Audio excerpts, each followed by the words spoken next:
Good afternoon, everyone. My name is Cheryl Ford, and I'm the president of Vallejo Alumnae Chapter, Delta Sigma Theta Sorority Incorporated. Welcome to our webinar, Crimson Conversations, Mental Health Awareness for Black Women. We're so glad you could join us today for this important and empowering webinar on mental health, specifically tailored for Black women. This session aims to provide a safe space where we can learn, share, and support one another on our journey to wellness. Mental health is a vital aspect of our overall well being, yet is often overlooked or misunderstood, especially in the Black community. Today, we'll explore the unique challenges and experiences Black women face and discuss strategies and resources to nurture our mental health. During this webinar, you'll hear from a panel of knowledgeable experts and mental health professionals. We are committed to creating an inclusive and respectful environment where where your voice is heard and valued. We encourage you to participate, ask questions, and share your thoughts throughout the session. I was also wanted to bring note to that today in the far west region of our sorority, this is our far west region day of service, empowering Black women and girls while cultivating our culture. I would now like to introduce you to our presenters today. First up, we have Kimiah Williams, who's a licensed clinical social worker. And we also have Lisa Jackson, who's also a licensed clinical social worker and a certified case manager. Take it away, Kimiah. Thank you. All right, I'm going to share my screen here.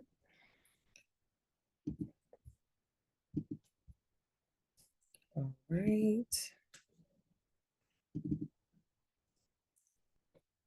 Okay. Oh, no. Okay. All right. Can everyone see? Yes. Yeah. Okay, great. Thank you. So, welcome to Crimson Conversations. We are going to have some time to introduce ourselves and all of that. Myself and Lisa, not everybody on the call, even though we would love to hear from each and every one of you. We want to thank you guys for joining us today. I'm working with a pretty interesting screen that I'm looking out, so please just bear with me. So, Crimson Conversations. We wanted to just start off by letting you all know that this is a safe space, right? This is a space that we don't feel too many times or too often as Black women. And so just wanting you to know that you're in the right place. If you feel burnt out, you need to prioritize your well-being. If you're struggling with setting boundaries and saying no, if you're looking for simple yet effective self-care routines that can fit into your busy schedules, we know we always keep our schedules jam-packed, even though we probably shouldn't. So if you're looking for some fun self-care routines to kind of fit into that, you are in the right place. If you're finding it hard to balance your career with your personal time, if you're seeking strategies to still be productive without the burnout, and if you feel unheard or overlooked due to your race or your background. Also, if you just want to learn how to advocate for yourself in a professional setting, you are definitely in the right place today. And we're so excited that you decided to join us. So I'll introduce myself. I am Kimiah Williams. I am a member of Delta Sigma Theta Sorority Incorporated, and I am proudly a member of the Vallejo Alumnae Chapter. I'm a San Francisco native, born and raised, just recently opened my online private practice called Elevating Intentions.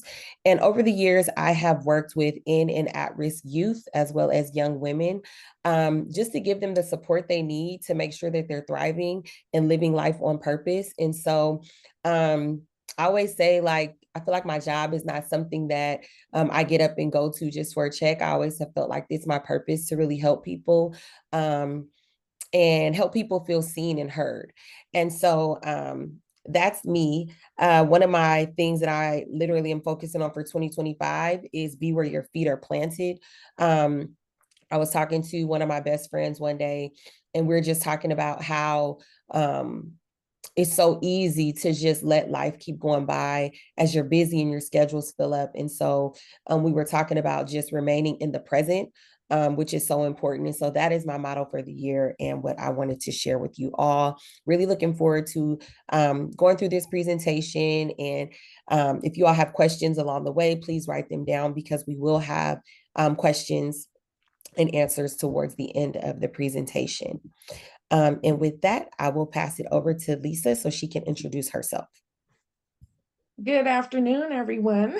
I am Lisa Jackson. I, too, am a proud member of the Vallejo Alumnae chapter of Delta Sigma Theta Sorority Incorporated.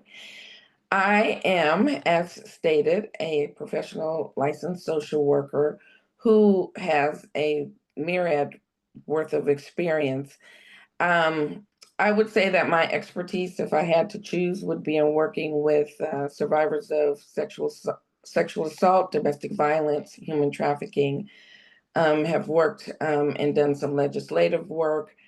I've worked with youth, have worked with teens, women, and adults, all with the purpose of helping to empower folks, to help them gain the tools and support that they need to realize their goals.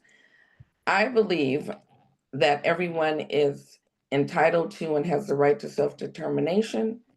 And at the heart of my work is the belief that everyone deserves to be respected and valued. And for this year, my motto is breathe and think before you speak. It reminds me to be intentional and to respond, not react, which I'm sure I'm going to be tempted to do during this current presidential administration. Yes. And it's so important, so important. I love that, Lisa. That last part is just, it's very, I think that that's something that we all are going to have to hold on to and hold near to over these next 4 years. So thank you. I may be adopting that one too. Okay, so today, some of the things you'll learn, right? We'll talk about understanding self-care. So really stressing the importance of prioritizing mental, emotional, and your physical well-being, because one doesn't really go without the other. And I think that's something sometimes what we tend to overlook is saying, oh, well, I'm taking care of my physical health, but then you're like, oh, well, what about your mental health, right? What about your overall physical well-being, your emotional well-being, that all go hand in hand. So we'll kind of talk a little bit about that. Also, practical self-care techniques tailored for professionals. We'll talk about achieving work-life balance, which is so important.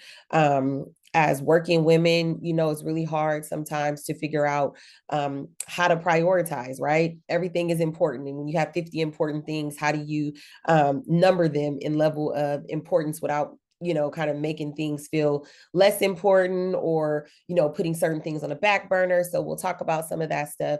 Some effective strategies to set boundaries in a sustainable routine, and boundaries, and create a sustainable routine.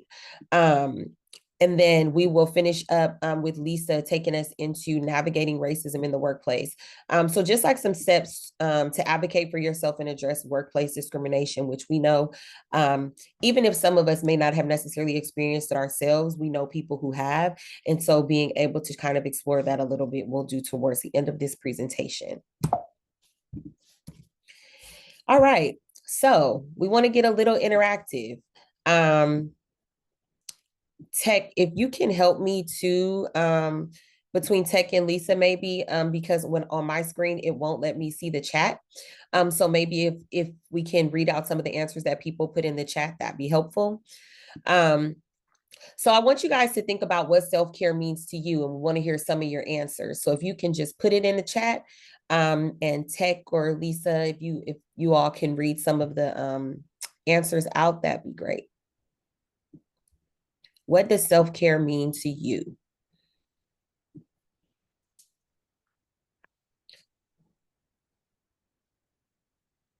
And I'll start while you guys are putting it in the chat. So self-care to me is really when I can put myself in front of everything and everyone else and really make sure that I am happy, healthy, and whole, so that I am giving a whole Kimiah to every situation possible, and not just a piece of me. Because in my mind, if I have to do that, then I'm not really giving my best. And so that's what it means to me. And it looks like me making sure that I'm taking personal space every week for myself. Just making sure that I'm finding something that I love as Kimiah the individual, not Kimiah the mom, Kimiah the wife, Kimiah the social worker, Kimiah the therapist, but just for me. So that's what self-care means to me. What are some of the answers we're seeing in the chat? All right. Okay, so go ahead. Sorry. Go ahead.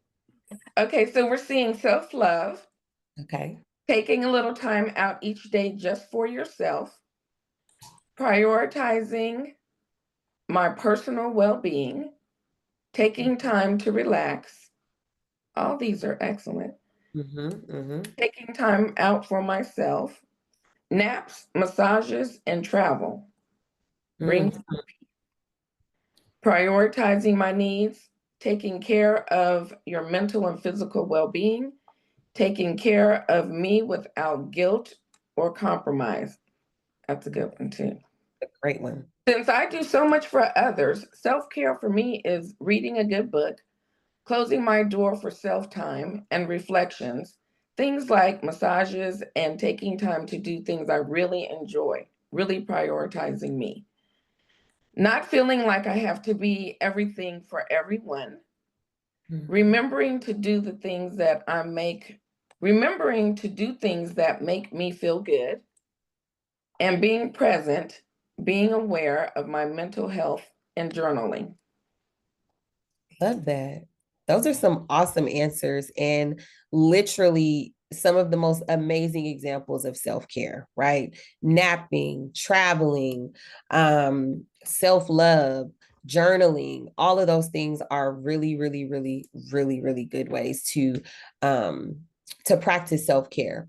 And I know that although sometimes we can identify ways that we practice self-care, or we can identify self-care, we don't always put it into practice as much as we need to be.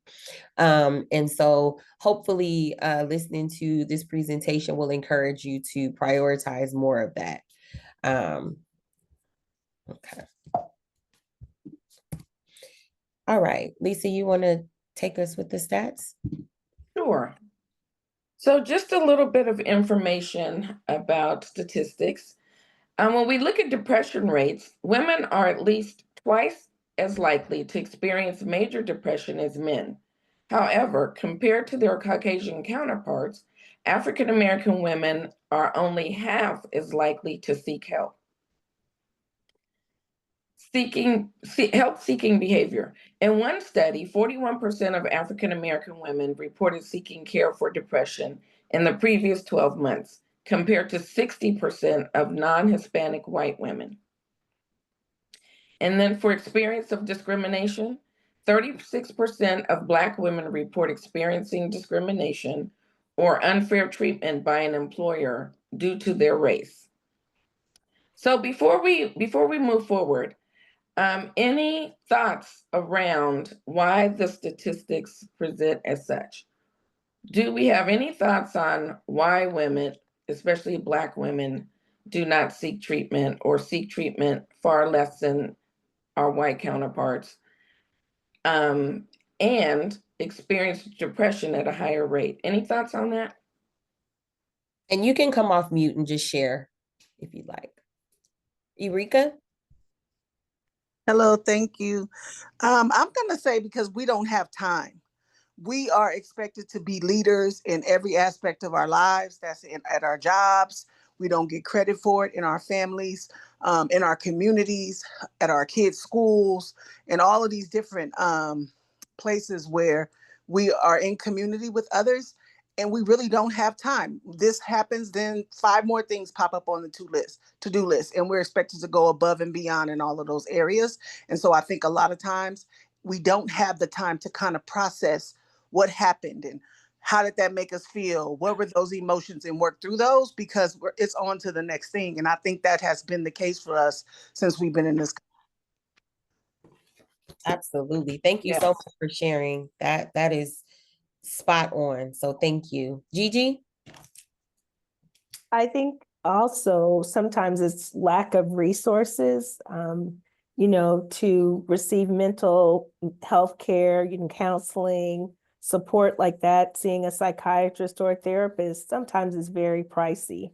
So I think sometimes it's also not having the financial access to consistent care.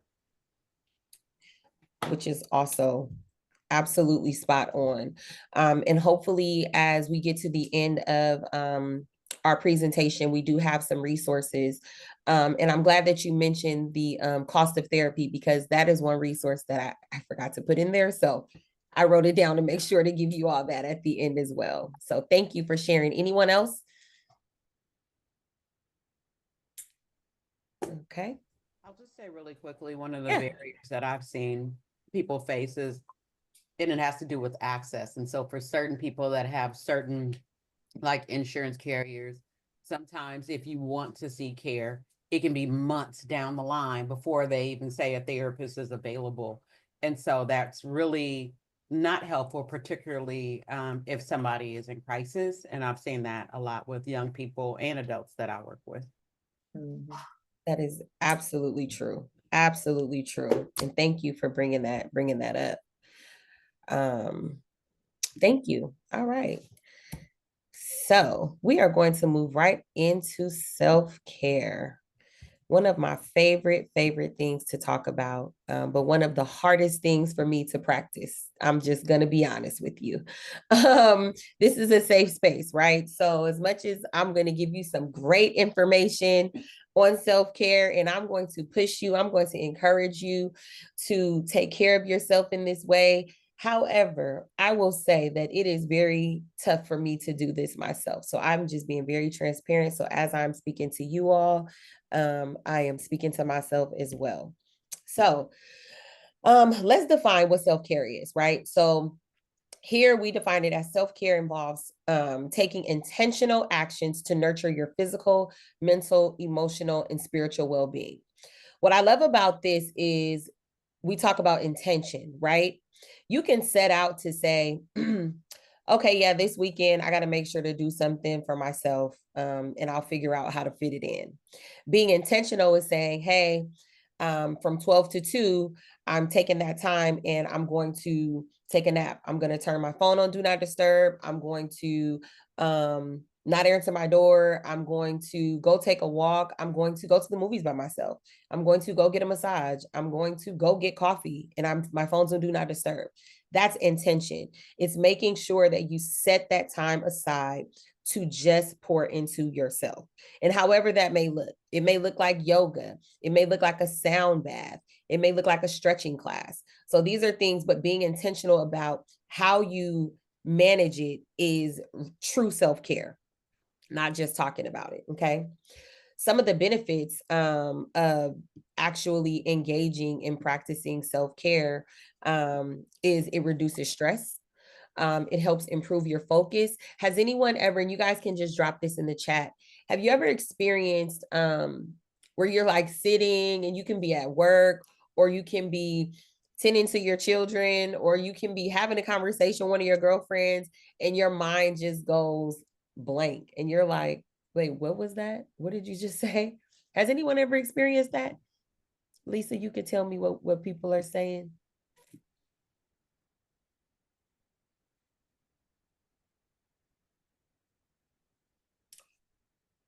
Yes, yes, yes. All right. Yes, ma'am. All right. Okay. I want to make sure I'm in the right room, So, these things come with us just being overwhelmed, right? Being overstimulated by everything that we have going on. And when we don't take that time out to really pour into ourselves and truly practice taking care of ourselves, those things happen. You have brain fog. It's hard for you to keep your focus. You may notice that you're like, oh, okay, I'm gonna do this task, then I gotta do this. But then none of the tasks are getting done. all of these things could totally be symptoms of you just not tending to yourself and you not prioritizing taking care of that. And then it enhances your overall quality of life, right? When you pour into yourself and you are whole and you feel like you've given yourself yours before you give to anyone else, it puts you in a better space to not only give from a place of being genuine and a place of being refreshed, but it just helps you overall, right? Because if you're giving, I'm sure everyone's heard the saying, like, I can't pour from an empty cup, right? So if my cup is empty and people are coming to me, whether it be colleagues, a supervisor, my kids, my husband, my friends, and they're needing more and more and more, but I haven't taken that time to take care of myself and to practice my own self-care, what I give to them is not going to be my best. It may be attitude, it may be irritability, it may be me saying no to something I actually could have said yes to. But because I'm so empty and because I'm so overstimulated, because I'm not taking that time to unplug, then that's what we're pouring out. And so that really, when we talk about overall quality of life, we're talking about not just things that impact you, but that impacts everyone around you, honestly, whether it be your circle, whether it be your job. Anyone who has to interact with you is impacted heavily by how you care for yourself. And so I just want to, make sure that everyone is really understanding. Like, I know a lot of people talk about self-care, and sometimes it feels kind of cliche, but it's really, really, really important when it comes to mental health, especially with Black women. We carry so much, and it's not just like, oh yeah, you're a Black woman and you carry so much, and some, it's this and that. Like, no, it's in our gene, it's in our DNA, right? These things are in us. There's a book called The Garden Within. Oh God, I can't believe her name is escaping me. I'm gonna look it up because I'm literally in the middle of reading it.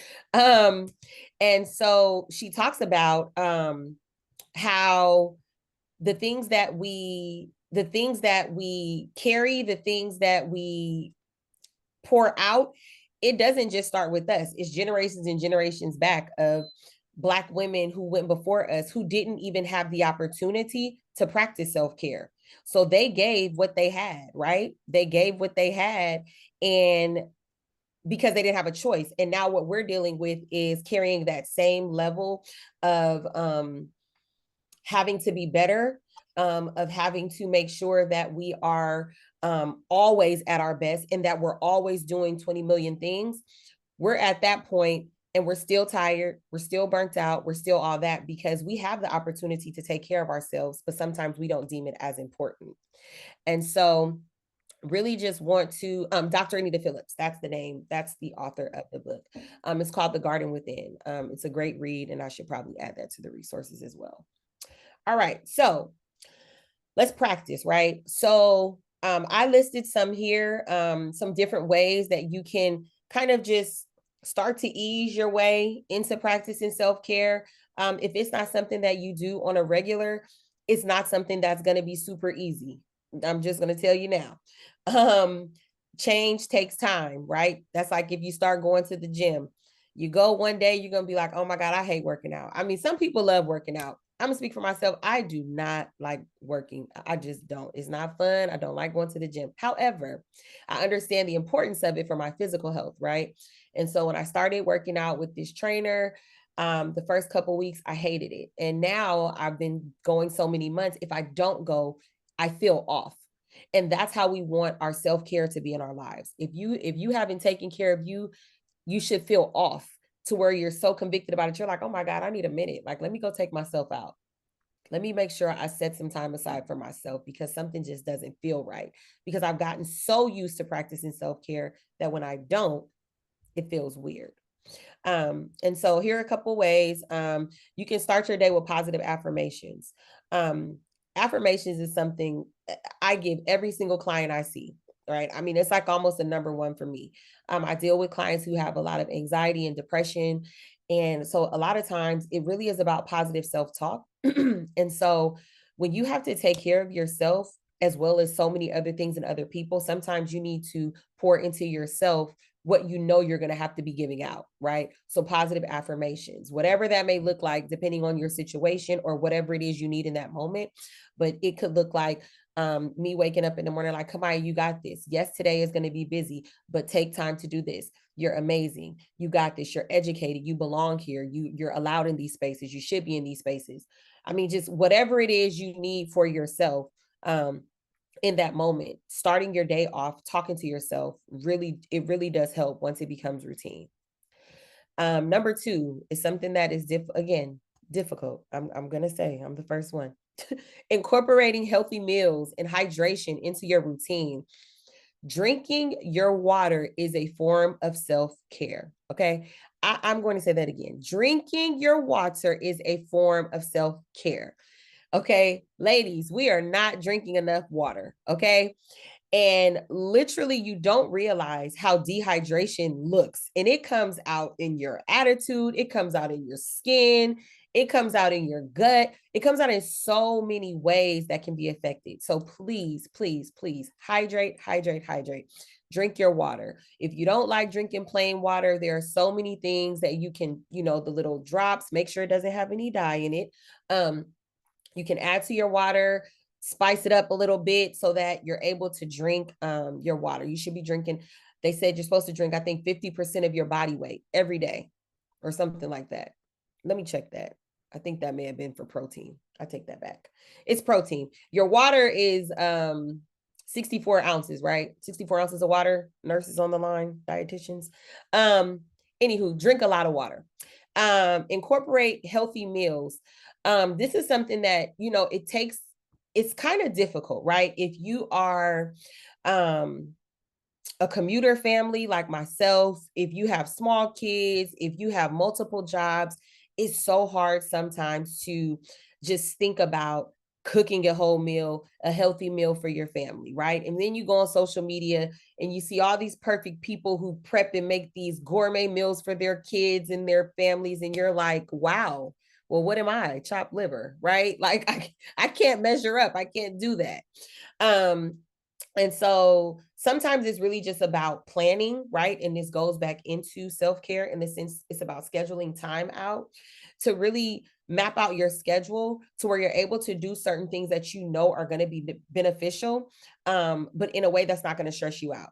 So if after Sundays, if you go to church and after Sunday, it's like, oh, I go home and that's my day. Maybe it's saying, hey, I'm going to prep, our meat for the next couple of days. I'm going to prep a starch and I'm prep veggies for the next couple of days. And we can kind of interchange it. However it may look. Some people are able to do delivery services. There are multiple healthy eating delivery services that bring food that you just have to pop in the air fryer or the microwave.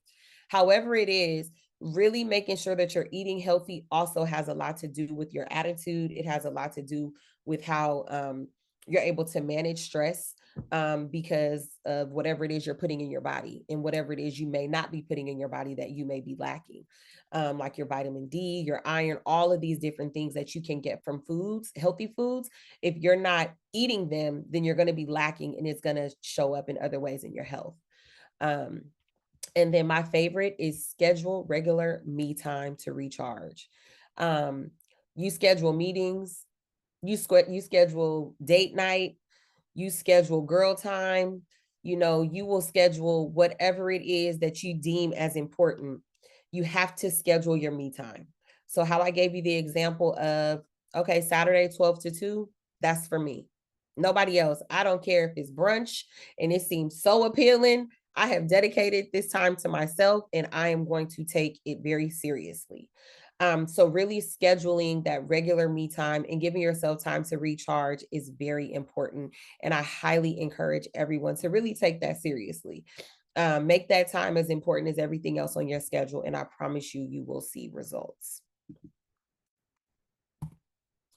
All right. So we're going to go into work-life balance. I'm going to start us off and then I'm going to turn it over to Lisa. So work-life balance also goes into self-care, right? I mean, literally how you balance your work has to do with how you balance your life, and how you balance your life has to do with how well you're taking care of yourself and prioritizing everything in your life.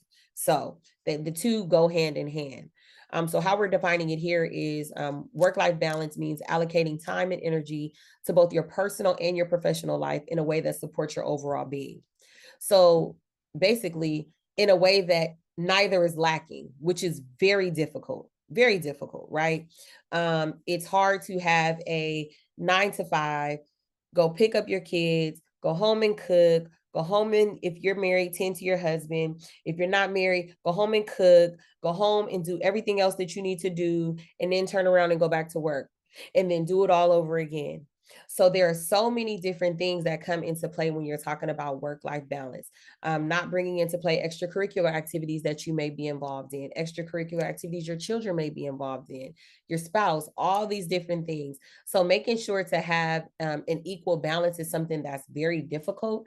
And it's, again, something that I myself have not necessarily conquered.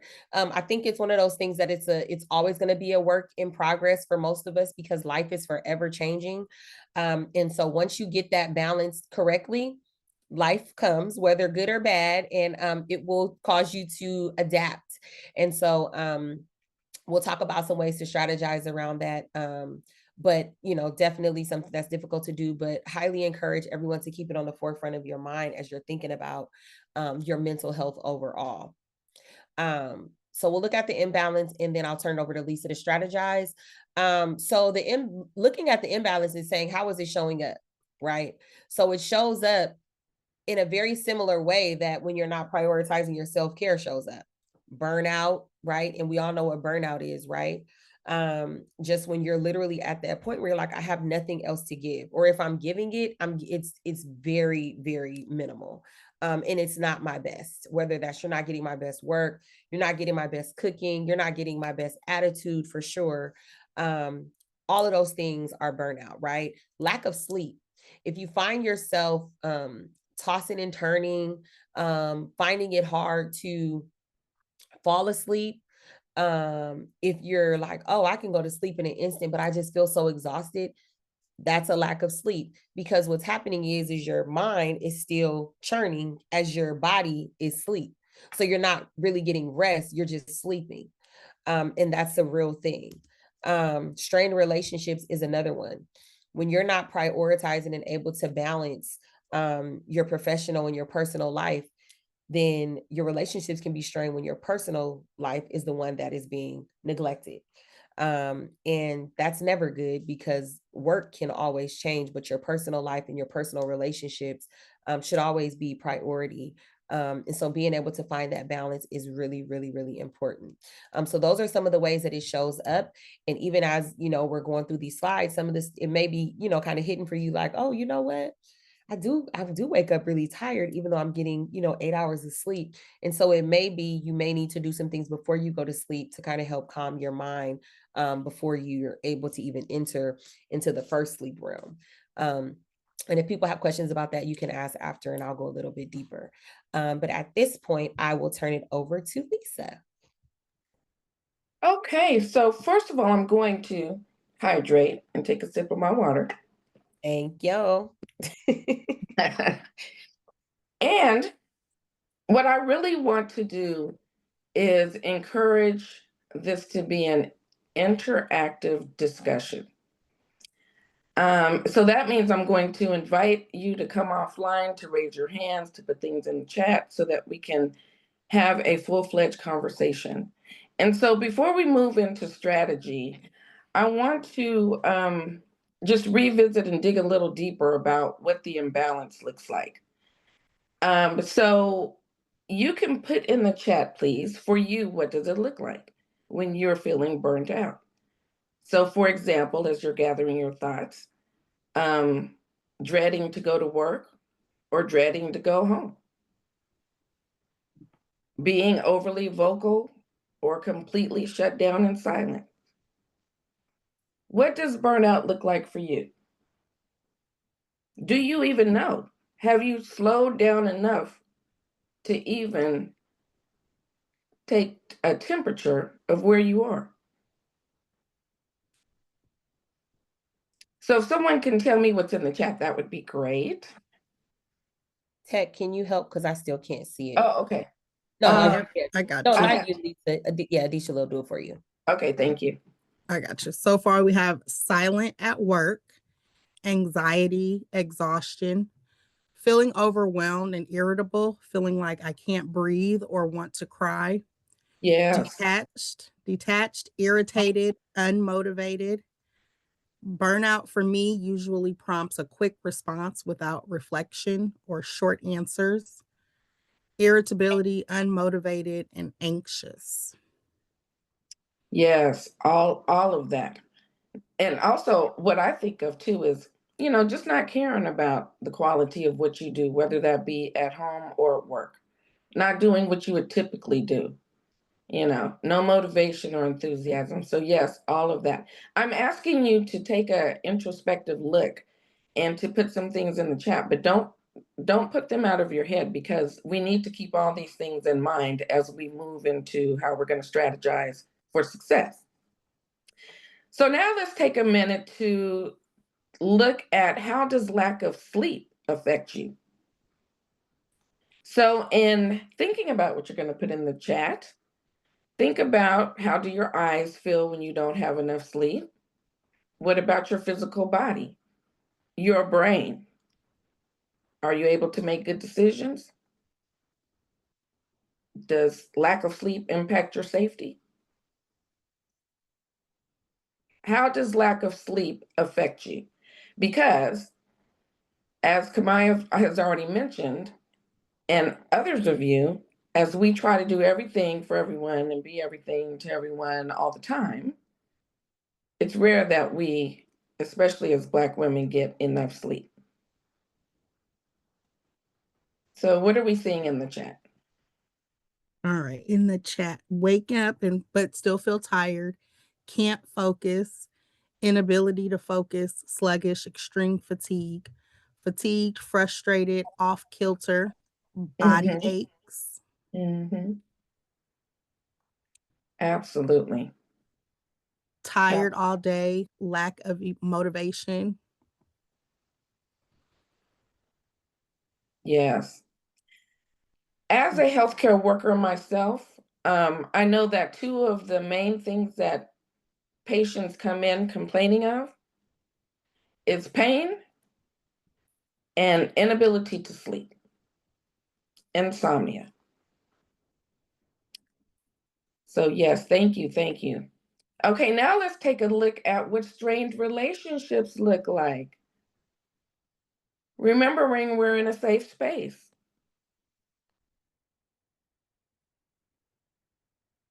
So that could mean snapping at your partner, deflecting. What does it look like for you when your relationship is strained? And it doesn't have to be with an intimate partner. It could be with parents, it could be with children, it could be with friends, cousins that are like sisters. Strained relationships.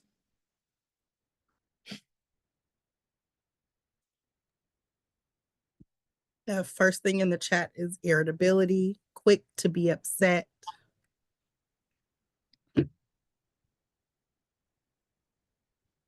Avoidance, triggered, lack of trust, distance, and lack of communication. Yes, absolutely. Lack of communication, distrust, not giving the benefit of the doubt.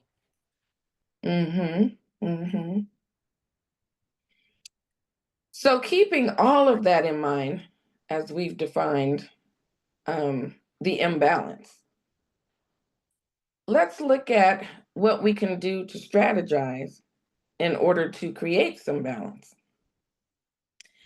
And I want it, those of you who know me know that I'm just kind of transparent. So in thinking about this discussion, there were a couple of things that came up for me.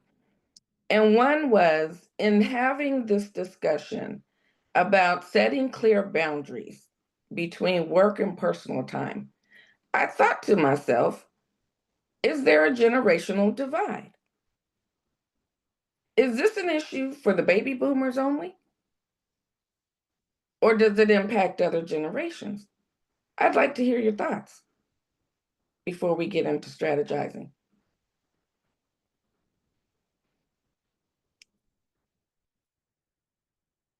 You can raise your hand and come off mute.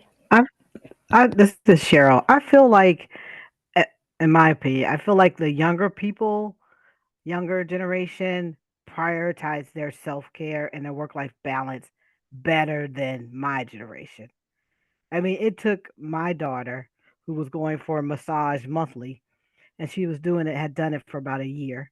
And I was like, what the hell? I mean, Right. why? I mean, why can't I go for a massage every month at this grown age that I am and the younger age that she is? Why haven't I done that? So then Exactly. I said, I'm gonna start doing it.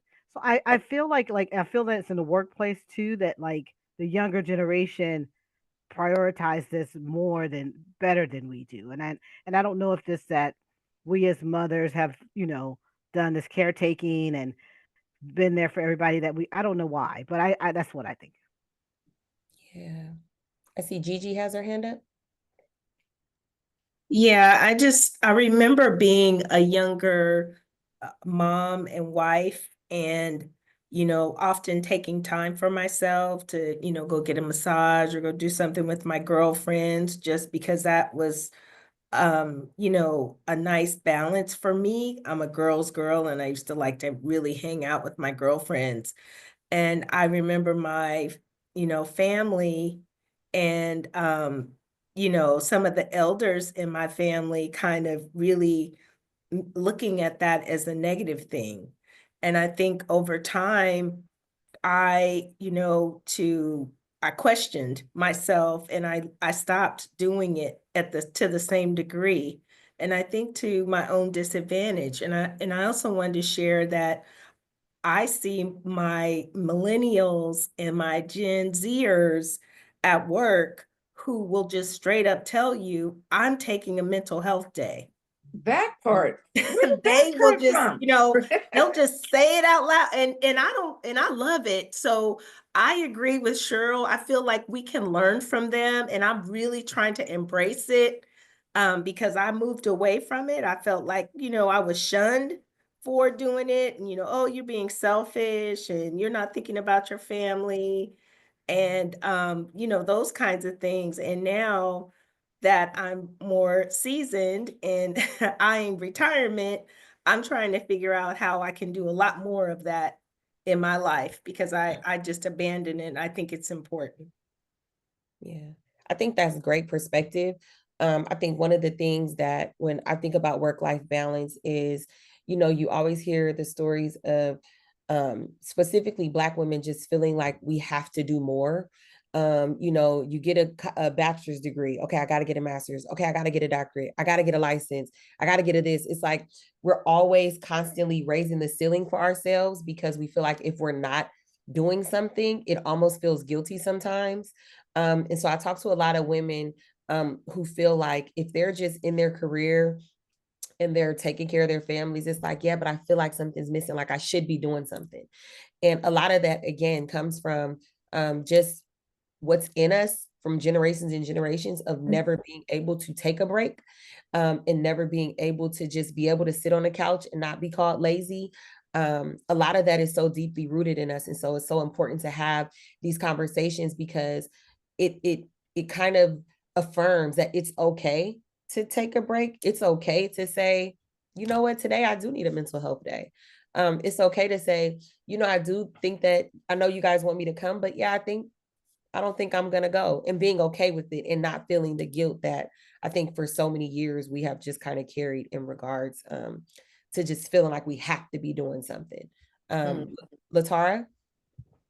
I want to echo a little bit what Gigi said, but I also think that I think the good thing is that, and also something that Cheryl said, the fact that your daughter feels comfortable enough to go and get her massages once a month is a testament to how you've raised her to be able to express and emote and prioritize herself, right?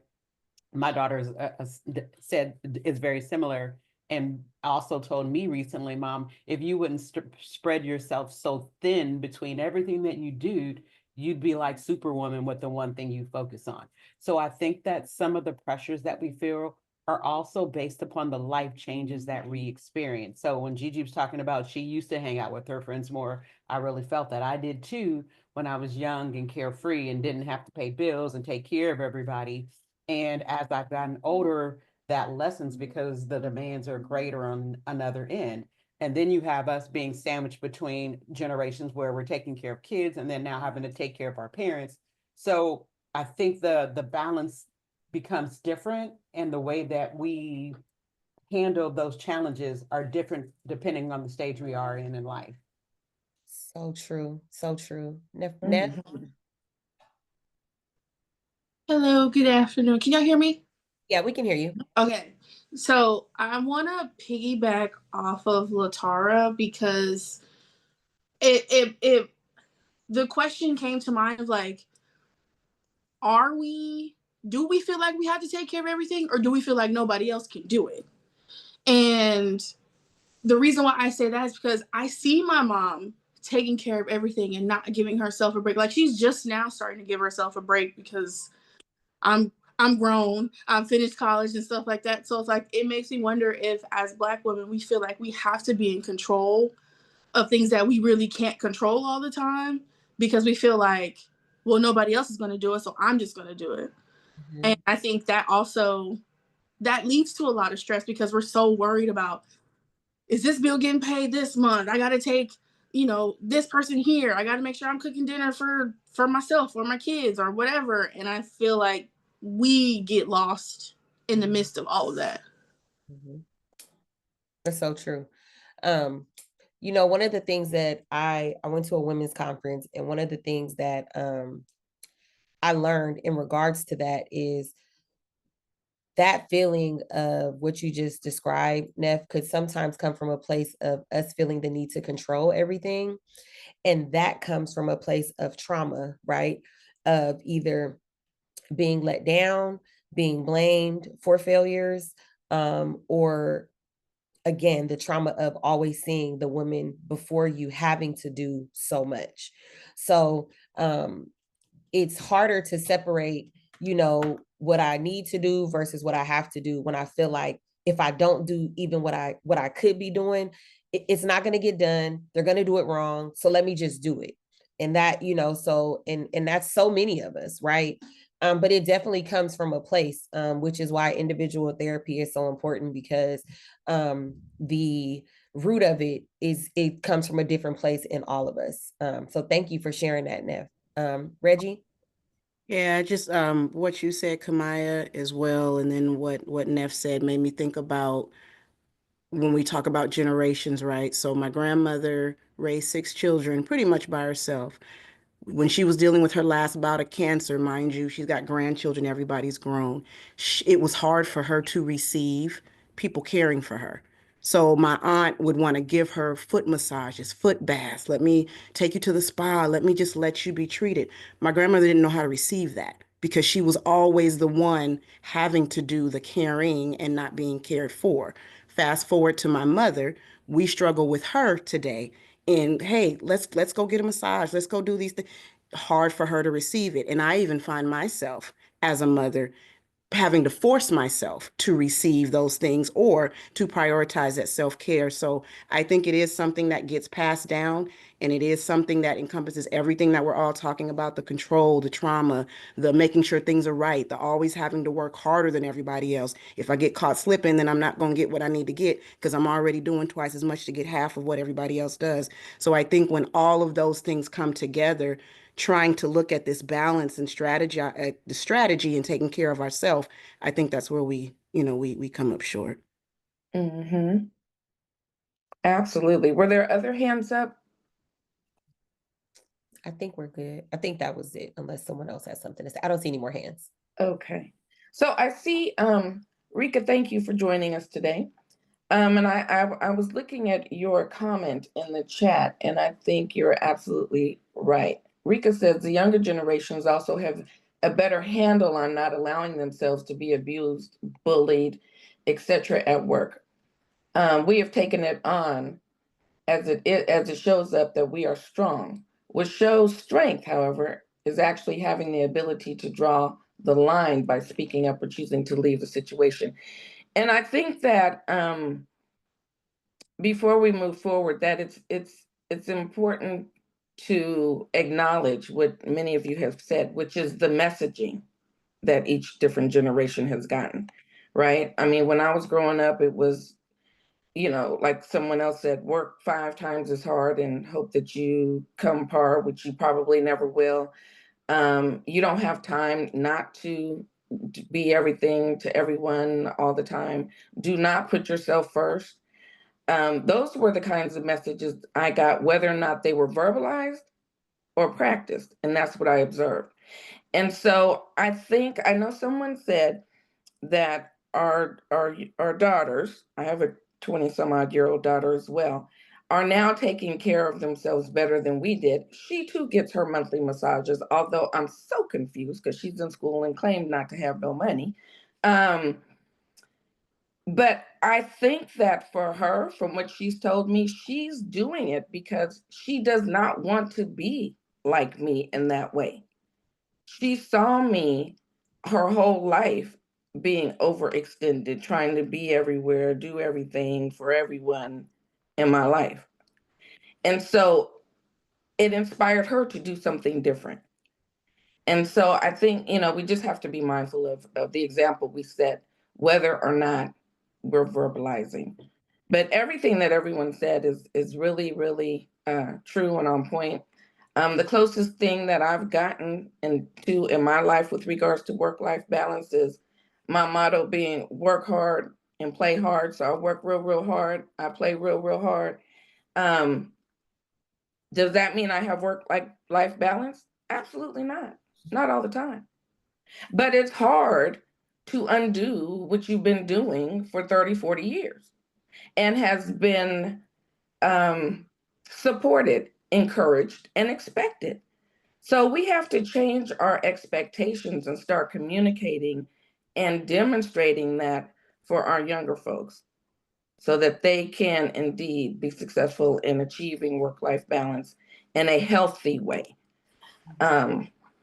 Because we have to remember that even though our young people are speaking up and saying, I'm not doing that, many of them have leaders who are our age who's saying, you tripping, that's what you're gonna do. That's what's expected. And I'm so confused why you pushing back. Because we never did. It wasn't acceptable.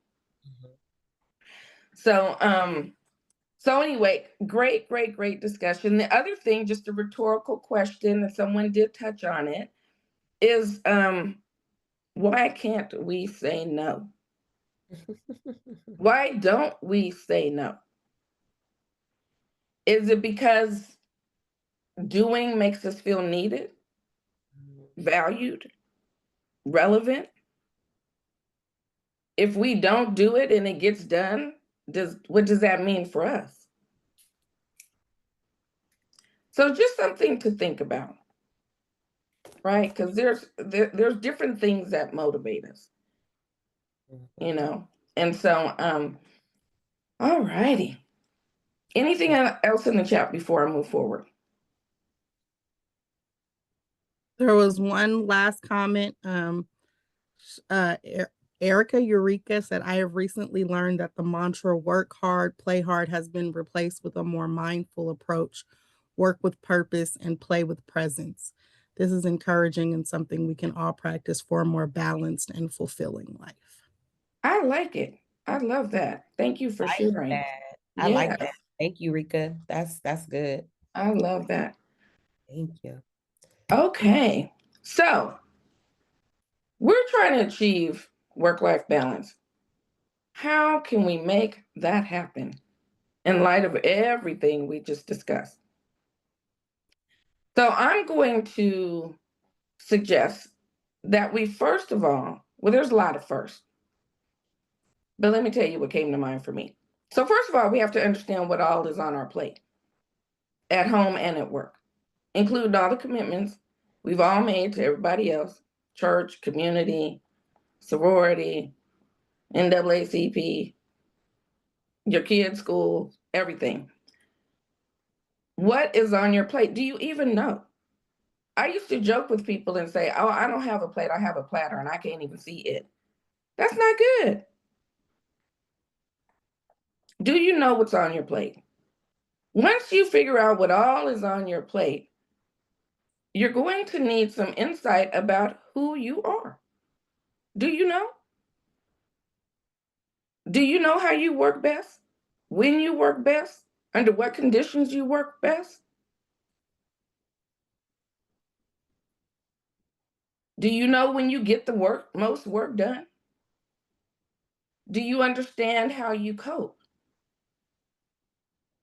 Can you identify coping strategies that you know don't work well and replace them with healthier strategies and tools?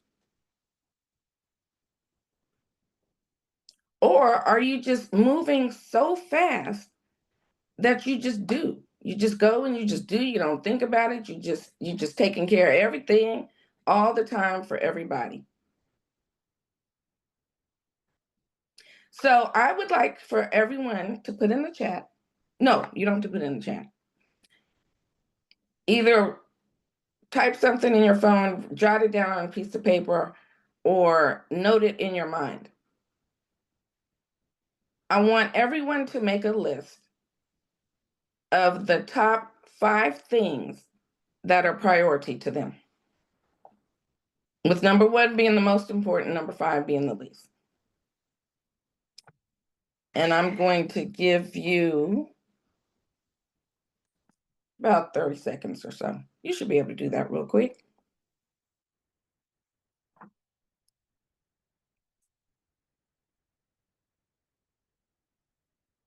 What are your top 5 priorities?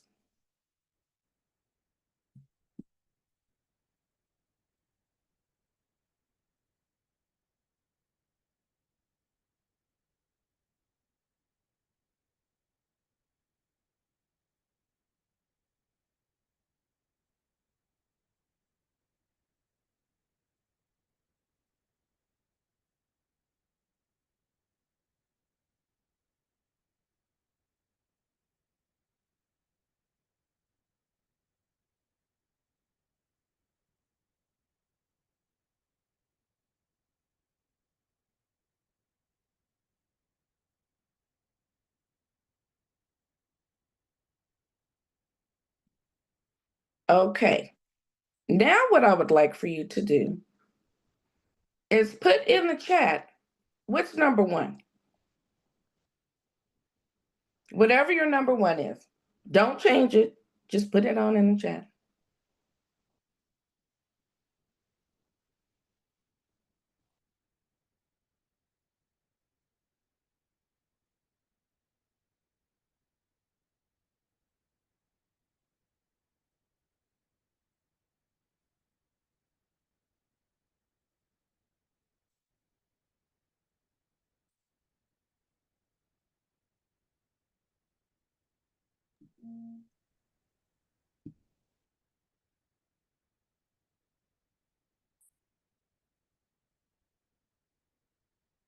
Okay, I am able to take a peek at the chat.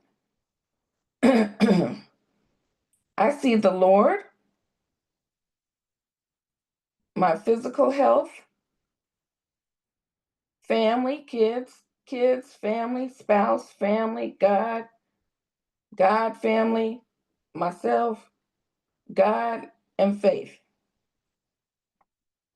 Okay, so out of all the responses, 2 people put themselves as first.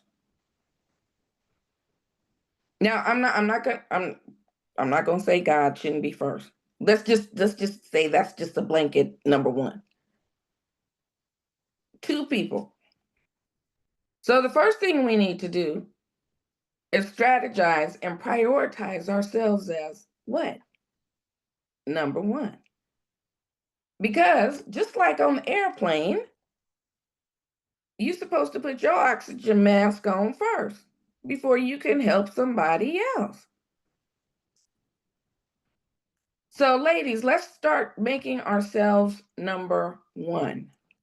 I know it's easier to say than do, because I still don't do it. I'm just, hey, I'm like the preacher preaching to himself. Okay, next. We have a hand. Oh, Neff? yes. I just have a question, and this is for everyone, because I'm not married and I don't have kids, so that's why I put myself first. I mean, I always put myself first, but it also it begs the question, like, for those that do have children and they're married or in a relationship, like, could that be a reason why they're not solely focused on themselves, or their number one themselves is not the number one priority? Yeah, it can totally be a distraction from you putting yourself first, because you have to now be responsible for other people. And I think that, when we look at our lists, sometimes even writing it out is really not truthful if you think about it. Because if you really look at your list and you really honestly say, oh, God comes first, then my husband comes first, then my husband, my kids, or however, my kids, then my husband, my friends, really identifying if it's truthful, how does that look like in your life? I know a lot of people always say, like, oh, God comes first, but it's like, well, when's the last time you really spent time with him either? And so I think that, Neff, to your point, yeah, I think that probably those things come into place because it's not just about you anymore. However, I think that it's more of a distraction because it should always still be able to be about you, even if it's for a small period of time each week. So yeah, I think that's why, in my opinion. And making you number one isn't mutually exclusive from other people being important. But if I'm on my back in the bed because I done run myself down to the ground, which I have done before, I'm not any good to anybody.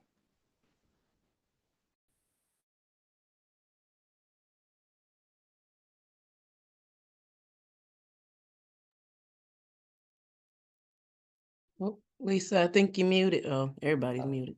Oh. Okay. Okay. Can you hear me? Yeah, we hear you now. Okay. Yeah. Did you hear what I said? Yes. We did hear you. I do see a hand though. I think Shirley, you still muted. Yeah. Okay. I was gonna say like something you just saying, Lisa, is that it's weird because it's like if you put yourself first and then these other things aren't first, or like those other things aren't important.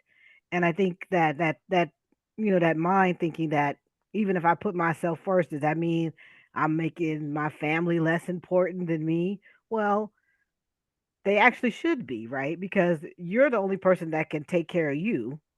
So why wouldn't you be first for yourself? And like you said, you got to put your mask on first before you can take care of. But I think just the thinking of if I put myself first, then I'm minimizing other people. That thought process is what makes us not select ourselves, I think, as first. Yeah. Now let me be clear and transparent. I have never put myself first. I know, Lisa. Except I got a disclaimer, except for when I'm playing hard. When I'm playing hard, it's all about me and what I want to do. But no, I I can lead the conversation, but I ain't got it all together either. Right. This so is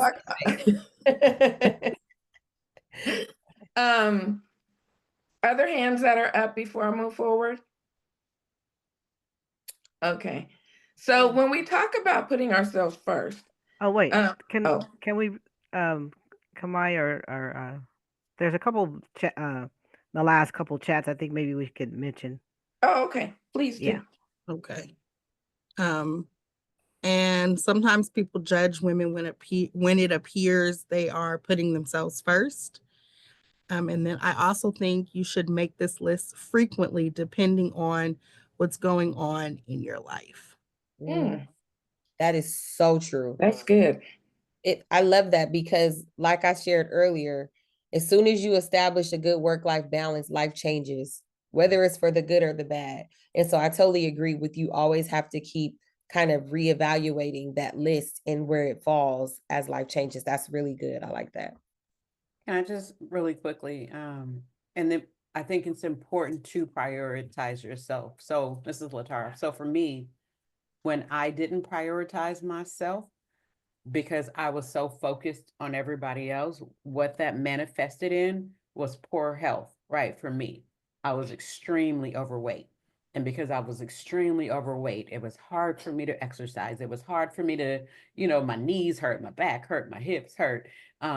It was hard for me to go up and down the stairs. And then when I, me not prioritizing myself then made me not love myself, and I hated looking at myself in the mirror. So there are negative effects when we don't prioritize ourselves, and that not only impacts our physical but also our mental as well. So when I put in the chat that I used to be number 10 and I'm number 5 and I'm working my way up, that when I started prioritizing myself, I started feeling better about myself. And I think that's an important thing, at least for me to note and to share, because it's real results. Yeah, that's good. Thank you for sharing that. Anything else in the chat? We just have a couple more pop up. Personally, I have experienced being called selfish or putting myself first in some areas of my life, and by other women. And then lastly, then a response, they're probably projecting because they don't know how to put themselves first. Well, somebody answered what I was going to say. That's what I was going to say. Yeah. In establishing your work-life balance, no one can tell you how to do it, or how it should look in your life. It's your life. So any kind of judgment that comes from that, I would almost guarantee it's projection, or judgment, and either of them don't belong, or don't have a space in your life when you're trying to create self-care, work-life balance. When you're taking care of you, they don't have a place. So Exactly. Thank you for that. So as we're looking at how we're going to strategize work-life balance, the other thing we need to be clear about is, do you know yourself enough to really know what you like to do with your personal time? And the reason why I thought I'd ask that question is because I know that there's been opportunities that I've had time to have personal time, but because I wasn't really clear about what I wanted to do, I just kept working. So now I'm just gonna be, I'm just being real with y'all. I'm not hiding. So do you know what you like to do? Walk, exercise, dance, hang out with family or friends, go to a game in the middle of the week. That's such great therapy for me. And I would always think, all these people at the game, at the Warriors game, don't they got to go to work tomorrow? I've gone to a few Warrior games during the week, and I tell you, it is the best therapy, especially when they win. Because I go back to work the next day fully energized. But think about what it is that you like to do with your personal time, whether it be 5 minutes or 15 days. And then you can plan and really maximize that time to re-energize and recharge. The other thing we need to do is make sure that we listen to our bodies. How many of you have been in a position where you're running yourself down in the ground? You know you don't have no balance in your life. Your back hurts, your feet hurt, your fingers, you got frozen shoulder and trigger finger, and you still trying to do everything for everybody. And then at some point, what happens? You get sick, right? And I know we like to say, well, the Lord knew you didn't have sense enough to stop, so he stopped you for yourself. because he takes care of babies and fools. So do you know how to listen to your body? Do you pay attention? Again, those of us with kids, we know. I know. I've been like, where you got a rash on your arm? Where'd that come from? Now, do I know if I got a rash on my arm?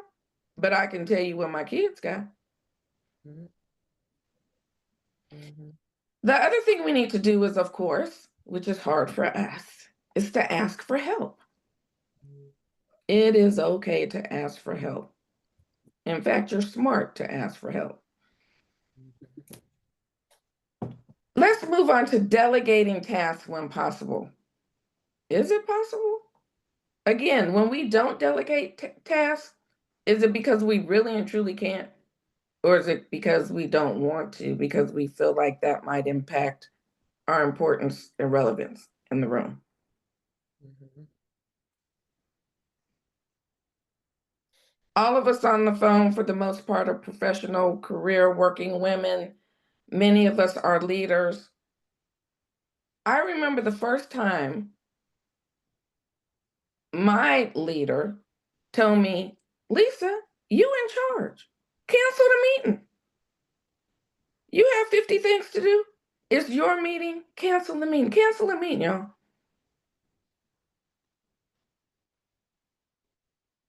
You don't have to respond to every email and phone call in that minute.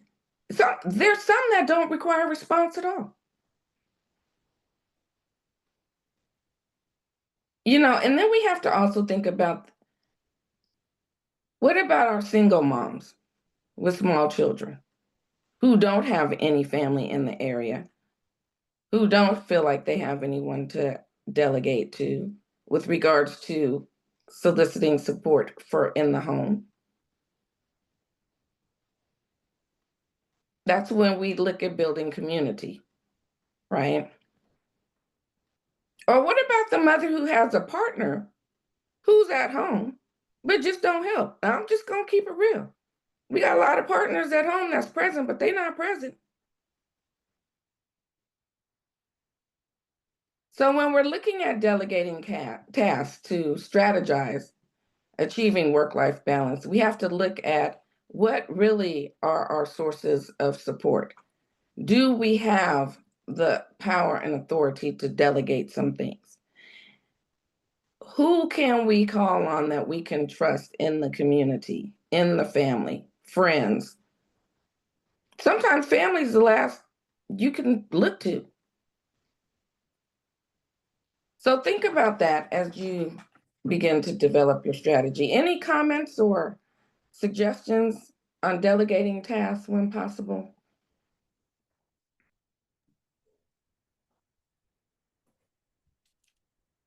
See, Lakithia? Yeah,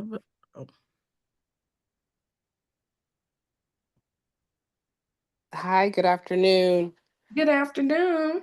And I'm laying in the bed because I'm one of them fools that God had to sit down because I'm sick now.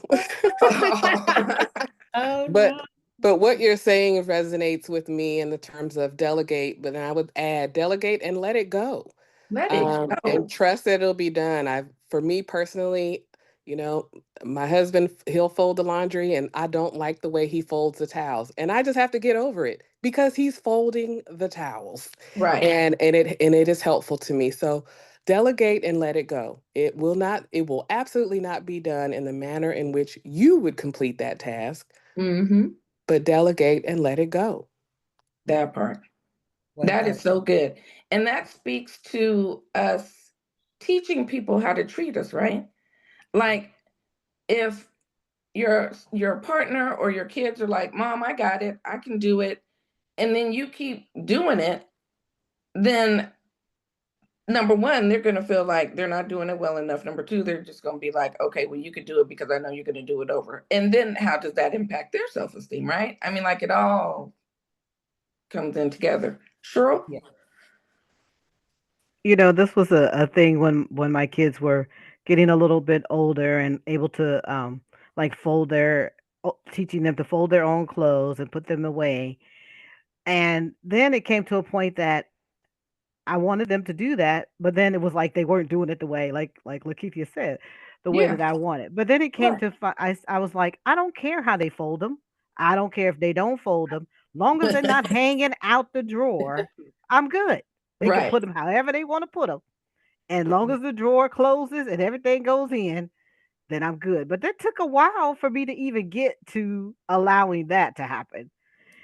Because then I would get Absolutely. upset. I would get upset after I had folded it, and then I go in and they done ramaged through it and messed everything up. So we have to Yeah. learn how to let go of some of these things, and like it doesn't have to be perfect. You know what I mean? It doesn't have to be the way we want it to be. It's their stuff. Let it be how they want it to be. Yeah. You know, some people might say that that would ring true for those of us who have control issues. Yes, ma'am. Again, I'm singing to my own choir. We got another hand too. Okay. Charnice. Hello, everyone. I'm sorry. I've been quiet the whole time, but I've been listening. I've been multitasking in another meeting and driving now. But you guys have been speaking to my soul. This is all very good. And I was going to echo what a lot of you guys have said. And thank you for sharing your personal stories. But a lot of times it is a matter of control or thinking from, being brought up a certain way. We have to do things a certain way in a certain manner, and then it trickles down from generation to generation. But yes, if we let it go now and get out of our own way and know that it will get done, it's okay.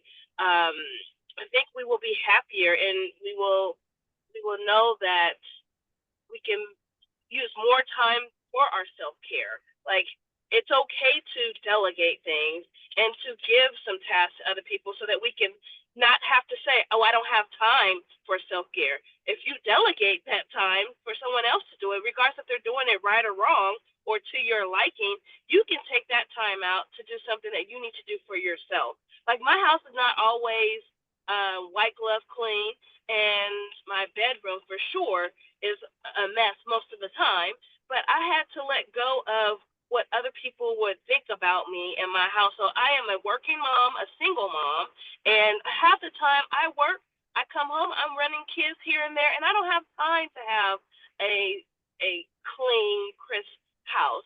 But I've had to let go of whatever judgment my mom might have when she come over or anyone else might have. My house is paid for, my kids are healthy, I'm like Lakeithia, I'm sick because I'm running the kids all over the place all of the time and not taking out time for myself. And like Latara said, so we just have to prioritize ourselves and do what we need to do so that we can be there for others. I think that's the main thing that we need to take home. So again, thank you, thank you, thank you. Yeah, that was good. That was great. Thank you so much for sharing, Charnice. I also want to just do a time check. It's 3:27. We have a couple more slides to get through, and then we also want to open it up for those who may not have had an opportunity to ask questions. So if you see something on the next couple slides that you want to chime in about, if you could maybe take a note, like just jot it down, and then we'll bring everything close it all up before we log off. Because Lisa has an amazing slide on racism in the workplace. Yes, yes. So just to wrap up the last section, remember to unplug from work and related technology. So if you have a home office at the end of every night and on the weekends, keep the door closed, the shades shut, keep your work phone in the room. Don't put your work phone in your purse. Don't put it on your nightstand, none of that. So help yourself, help yourself. Okay, let's move into racism. So you all can see there on the screen our definition of racism. And before we get into the discussion, I just want to review a couple of other definitions just so that we're clear about what we're talking about. So just a reminder that stereotypes are beliefs about a group of people. Prejudice is a feeling about a group of people. Discrimination is an action against a group of people. Microaggressions, everyday instances of the isms, sexism, classism, ableism, including racism. Gaslighting, long story short, people making you feel like you the one that's crazy. So when we look at racism really and truly is use of all the biases that I just discussed really quickly, and used to impact one's ability to advance economically and politically. May ring a bell, huh? With our new administration? Impacting one's ability to advance economically and politically at the end of the day is the result of racism. So what does it look like and how is it manifested? In the workplace, any examples? You guys can throw it in the chat. While you're throwing it in the chat, I will just share with you some of the things that I've experienced. You know, being a leader and the director cancels the meeting, but nobody told you and you've prepared a presentation. Telling you you don't have to prepare for a major certification when they knew you did. Not providing you the needed information, tools, staff, or support you need to be successful in your work. Being straight up set up to fail. Not being acknowledged during public meetings. Acting like you've said nothing in a meeting. What's come up for you all? Anything in particular? Does any of that sound familiar to anyone? Am I the only one? In Yes. the chat, you have microaggressions and being overlooked for job promotions when the person selected has less qualifications than yourself. Yes. Yes. Anything else? Gigi? Yeah, I think we have to also kind of deal with our own, questioning our abilities, those, oh my goodness, imposter syndrome, where you kind of feel like, well, should I be doing this or can I do this? And I'll just share that for the last several years, I've been trying to get that next level. So I want to be a superintendent. I'd like to do that for several years before I retire. And, when the George Floyd situation happened, there appeared to be a window for Black women to be able to get into some of these positions. And I did see a few in my profession be selected and get to the next level. But now that you have what's happening right now under this new administration, I've been really struggling as I'm getting to the end of my career if I even want to put myself in that position. Do I even want to show up? Do I want to try to compete? And so for me, I've come to the conclusion that I'm absolutely going to lean in and show up. But that has been something that I'm sure other women, other Black women kind of feel. You question your abilities and your confidence because, I'm asking, do I want to deal with the overt racism? And of course, I've decided I'm going to. But I just wanted to share. I'm sure that other people feel that or have felt it. Yes. And yes. now may feel it more in this current situation. So. Absolutely. Absolutely. I think we have some in the chat. Can you guys see? I can't see. It just pops up as numbers. Yeah, I got you. While presenting with the lead doctor on a project where the work was mine, that he attended XYZ school, and I got an opportunity to go to my college. This is what he said about Latara, shaking my head. Yes. Yes. Oh, they'll take your stuff. Refusing access to training, lack of promotional opportunities, pitting Black employees against one another, being surrounded by mediocrity all day, every day. I'll never forget being called hostile in one of my annual reviews because I was the only one who would speak up during team meetings. Yes, the metaphorical Yeah. mask we have to wear, angry Black woman trope when we show passion about something. Yeah. All of that. All of that. Yes. Yes. Oh, go ahead. Can I say this too, Lisa, before you move on? I want to also, and I hate to have to put this out there, but I kind of want to know if anyone else has experience, because although racism in the workplace exists for sure, with other other people from different backgrounds that don't look like us, projecting on us, there is a space where I have experienced, I don't know if it's a term for it, but racism from another Black woman. Yeah. And I think that for me, that one hits a little harder, because it just feels like you're carrying that extra layer of, wow, it's like that internal self-hate that some people have towards their very people, and they project that racism in the workplace towards them, and it looks very different, versus if it was someone else, or but for me it just hits harder, and I think that that's something also that to be thought about when we talk about racism in the workplace. Exactly. Yes. And that's what I was going to say. And what happens when they, who are oppressors, look like you? And I think it kind of hits differently because we inherently have an expectation that we will help each other. And when folks don't meet that expectation, we get hurt and disappointed. And we also know there's other reasons, right?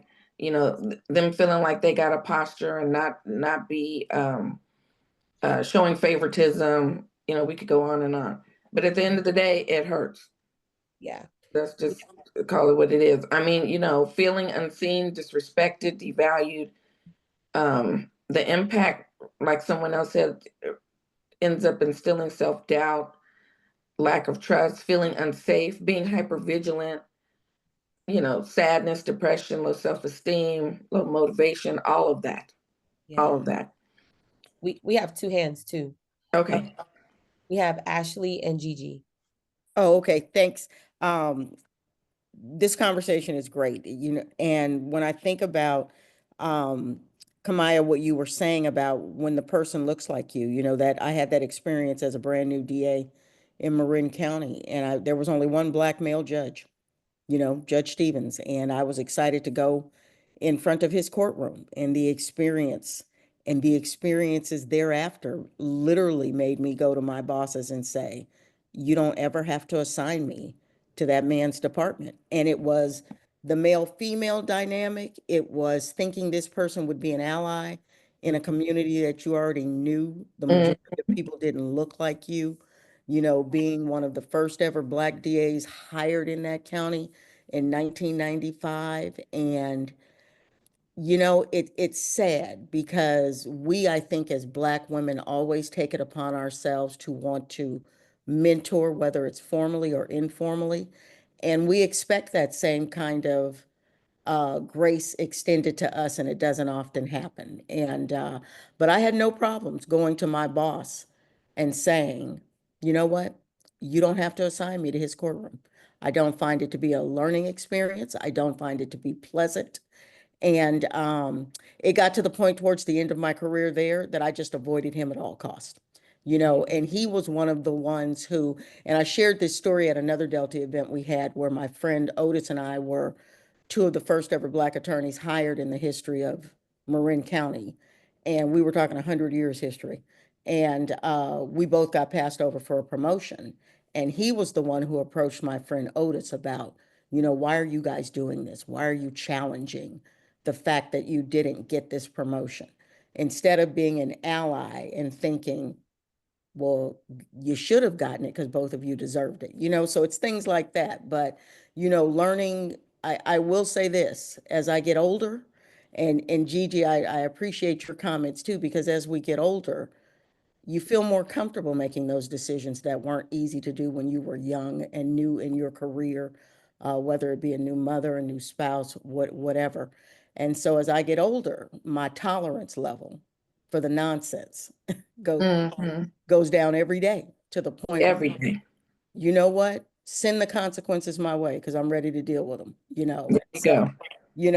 But no, this is wonderful, to be able to talk about it freely and in a safe space, as we say. Yes. Yes, yes. So much for sharing that. Gigi, I seen you put your hand down, but did you still want to go? Oh, no, I think that was a mistake. From the last time. Okay. Yeah, Okay. thank you. Okay. Okay, so I am being mindful of the time. I'm going to move to let's address it, and I'm just going to go through that really quickly, because then I'm going to give you Lisa's list of survival skills. So of course, I'm going to preface all of this by saying, if you're in the midst of experiencing this or on the verge of it, I want to encourage you to go on and have your pity party. Your whole woe is me, do the ugly cry. I like to stand in the mirror and watch my face transform into the ugliest it can get, and just let the tears and the snot roll down. Go on and do that. Fall on the floor, roll around. You got 24 hours, and then you get yourself up, you breathe, you pray, and you make a plan. But do not deny yourself to feel what you are feeling, because it's real. So, of course, you have to understand your rights as an employee. We all know that. HR policies and procedures, quality compliance, collective bargaining agreements, making sure that you understand your rights within that, and through those same mediums, how to report incidences and make complaints, right? When to reach out to EEOC. I will tell you, because I myself have filed some EEOC complaints. Don't go to EEOC talking about so-and-so is not nice, they mean, they don't smile, they don't say hi, because it is not against the law to be mean. So don't waste your time on that one. Build alliances with supportive colleagues and networks. So wanted to share some of the things that I have learned are helpful. You definitely need to identify allies. Who in your organization can you trust? Who can you confide in? Who will give you sound, true, legal advice? You also need to think about, when you're thinking about strategizing and how you're going to respond, are you ready to be vulnerable to the process and possible retaliation? Now, they're going to tell you, oh, we have zero tolerance for retaliation. But let me tell you, retaliation comes in a lot of forms. Like just acting like you're not there, not giving you assignments, not processing your application. Oh, we'll take it, but it's not getting past the secretary. Yeah.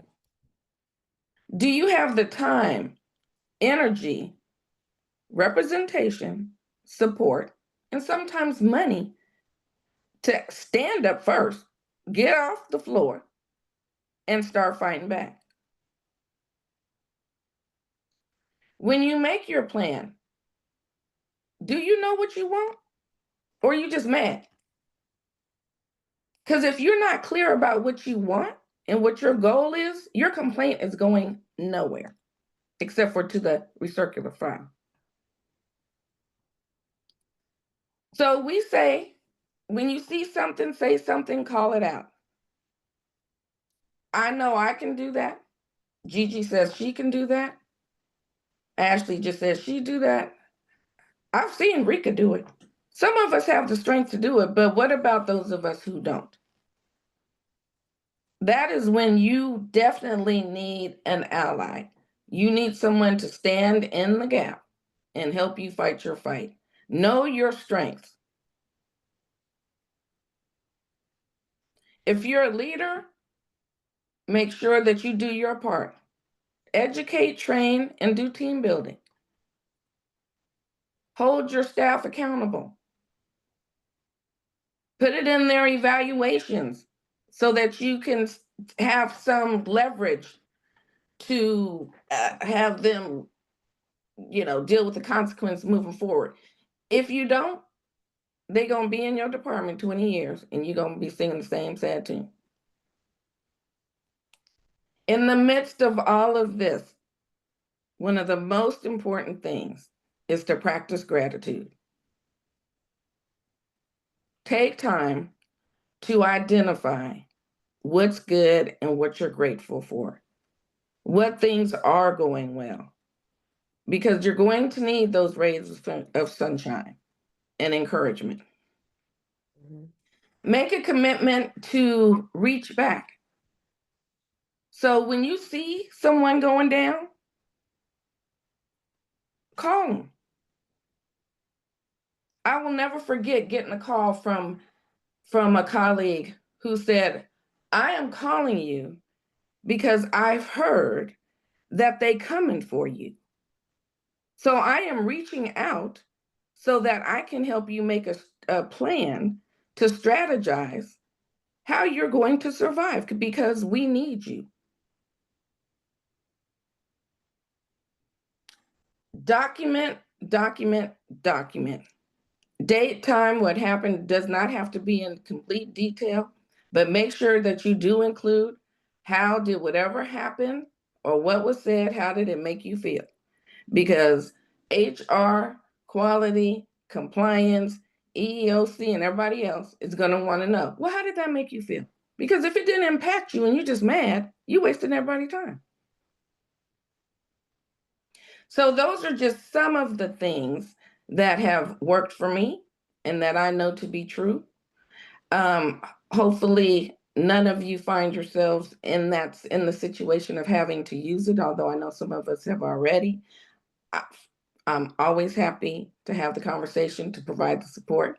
I know it's 3:45, so I'm going to close my part and thank you all for your participation and for listening and for sharing and, really just leaning into the conversation. So thank you. Kimiah, I'm turning it back over to you.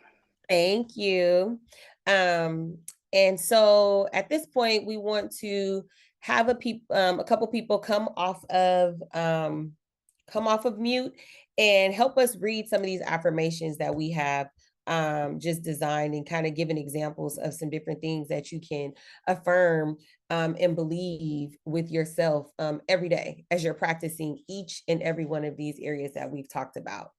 And so somebody just come off and read our self-care affirmation. Self-care is giving the world the best of you instead of what's left of you. Okay, so that's what we talked about. You can't pour from an empty cup, right? And so when you pour from an empty cup, you're giving whatever is left and actually taking a negative of what's not there. So that's a great self-care affirmation. Somebody want to read our work-life balance affirmation? Don't get so busy making a living that you forget to make a life. Yes. So goes back into talking about that list of priorities, right? And having to constantly reevaluate where things are listed, because if work is always taking over, you're missing out on all the things that's happening in your personal life that you don't get that time back. So making sure that while you out there making your living and providing for yourself and your family, that you're also taking moments to enjoy even the smallest moments with the people that matter the most. Someone want to read our racism in the workplace affirmation? Stand up for what you believe in, even if it means you'll be standing alone. Okay. And I had to stop myself because I was gonna say period. Okay, because listen, that is so true. Sometimes you may have to stand alone, especially in spaces that are not necessarily supportive of people who look like you. But as long as you're standing up for what you believe in, that's all that matters. If you're not allowing anyone to dictate and tell you your own worth, that's all that matters, right? So I love that affirmation. Someone could read this last one. Someone read this last one. It's our 2025 Choose You. If you prioritize yourself, you are going to save yourself. Yes. And so that literally sums up everything we've talked about, right? If you're not prioritizing yourself, you are constantly adding to the demise of yourself, physically, emotionally, mentally.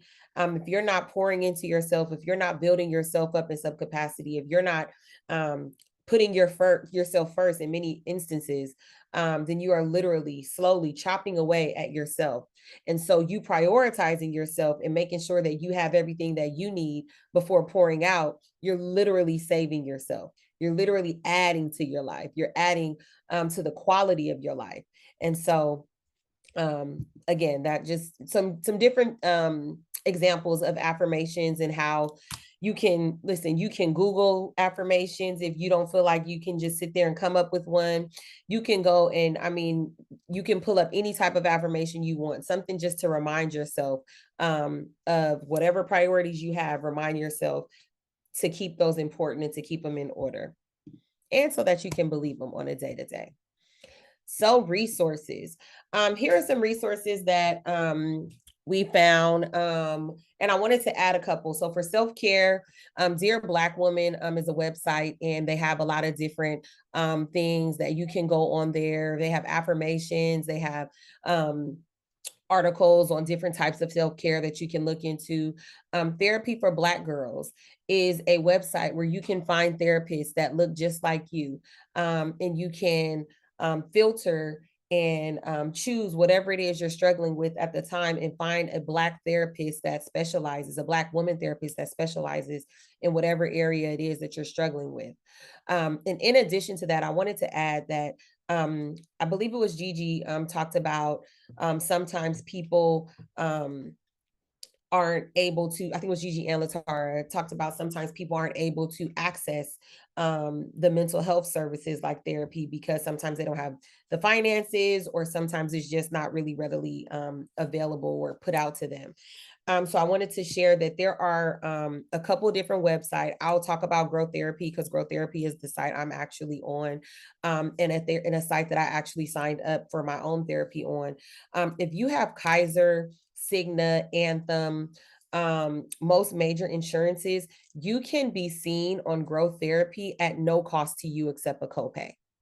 And so what that looks like is just calling your whatever. If you have Kaiser, you call Kaiser's behavioral health department and you're going to say, hey, I want to be able to see a therapist, and I need a therapist that I need a Black therapist. You all do not have what I need. And so I need a referral to pick my own mental health provider. And I've been telling people this since I found out about it, and no one's ever been turned away. And then for the other insurances, you either will have to reach out to where you're receiving your primary care, or you can call your insurance company and ask them for a referral, and then they'll send it over to Growth Therapy, and you'll be able to get online services. Some therapists are in person, so you'll be able to do that. So that's a great, great, great resource. I highly encourage everyone, if you have not tried therapy, try therapy. It is not for you to lay on the couch and kick your feet up because you're crazy or something's wrong with you. I highly encourage you to try therapy because it is something that we all need.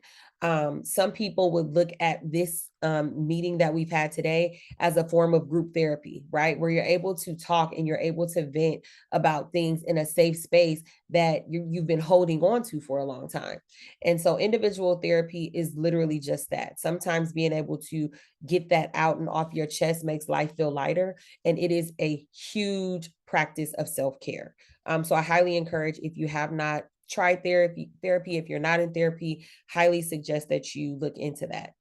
Some apps that are great is like Calm, Headspace, and Growth Therapy, as I put down there. But Calm is like an app where you can listen to different meditations.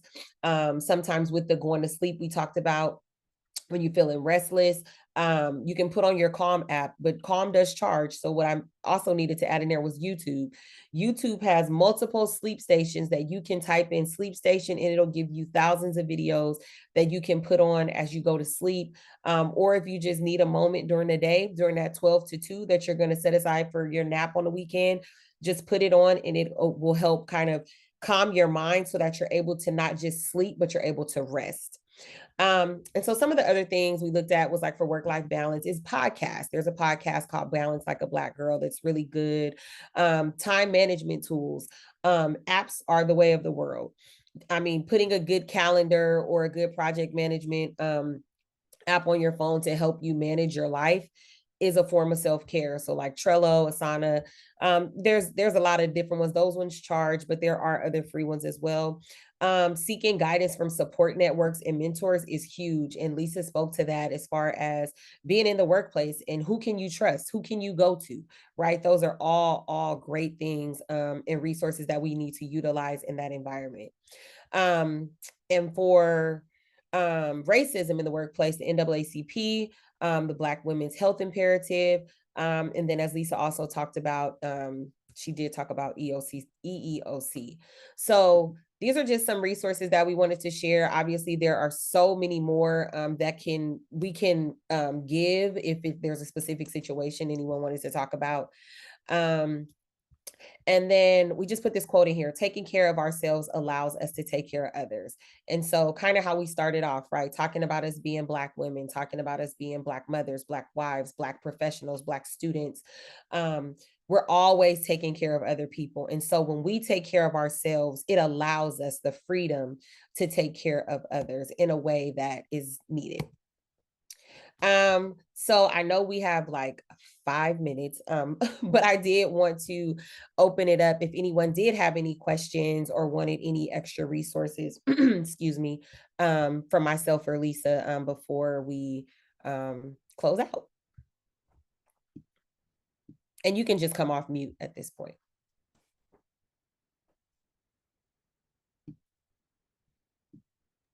I want to share. I appreciate this space and you all sharing your expertise with us today and just hearing from the intergenerational conversation that happened and hearing just a lot of new strategies that I'm going to take on, but just really appreciating that I was able to make this space today. So thank you. Thank you. And thank you for coming. Rika is a colleague of mine, and we were in the fight together for years in the inner city of San Francisco. So we know a lot about this and what was talked about today. So thank you for coming, Rika. Two Rikas on the thing. I was here also, and I'm a Rika. Yeah. Thank you for the invitation, and I was seeing it. I'm here in support of the whole chapter, of course, in the event, but also to Soror Lisa Jackson. Yeah, you heard Rika twice all over the place. So yeah, I know. I had to scroll and look. I was like, is there another Rika? There is. It was a great you. thing to hear. And thank you. As a fellow licensed clinical social worker, we too need to hear these reminders for ourselves because we are helping others and sometimes forgetting about ourselves. So thank you very much for the time. Thank you. Thank you so much. Sharnice, I see your hand. Yes, I just want to say thank you again, and then to encourage you all again to seek therapy.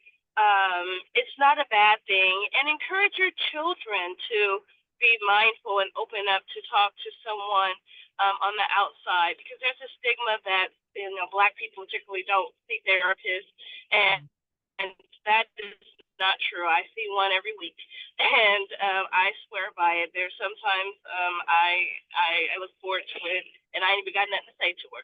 But also wanted to say for the resources, there's so many that you can do from home now for little to no money, and there's a new one that they're advertising for kids to do for free. So Luna, have you guys heard of that one? Advertised? And then I think that one goes up to like the age of 25, but then there's another one for the younger generations.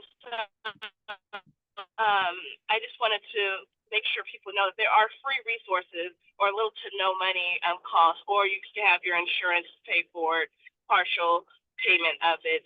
So there shouldn't be too many excuses not to seek a professional to talk about different things. Absolutely. Thank you so much, Sharnice, for sharing that and those other resources. There are so many resources out there. Mental health is something that, used to be such like a, I don't want to be affiliated with it. And now people are struggling at rates that we have probably never seen, right? With the acknowledging that mental health is actually a thing. Because years ago, mental health wasn't really a thing. You was just crazy, right? Now, we've been able to kind of put some names on some different things. And so really, really, really, there's so many resources, and really, really, again, just piggying back off of her, just highly encourage everyone to reach out. If you are struggling and you need some resources, we'll leave our information at the end and you can reach out to us. Is there any more questions? Questions? No. If there are no more questions, we want to, yeah. I will close us out. We do have evaluation, of course. If I can move to that. Yeah. But go ahead and share this. Go ahead. Yeah. Yeah. I was just going to say thank you all for participating and for listening to the information myself and Lisa have for you all today. Here's our information. Oh, Lisa, I forgot to put Lisa's information. Lisa, can you put your information in the chat, whatever information you wanted to have for them to have in the event they wanted to reach out to you? I sure will. Okay, thank you so much. And thank you everyone for participating. And I will turn it over to our chapter president to close us out. Don't leave yet. Don't leave yet. We want your an evaluation of this event. We want to be able to do something like this again or modify it in some way. So please pull your phones out, take a picture of this evaluation, and provide your input. I want to thank you all for taking this step toward prioritizing your mental health. We hope that you leave this webinar feeling informed, inspired, and empowered. Let's take this journey together towards healing and strength. It was like I mentioned earlier, it was a committee I brought together, an ad hoc committee in our chapter to what were we going to do around educating and empowering Black women and girls today.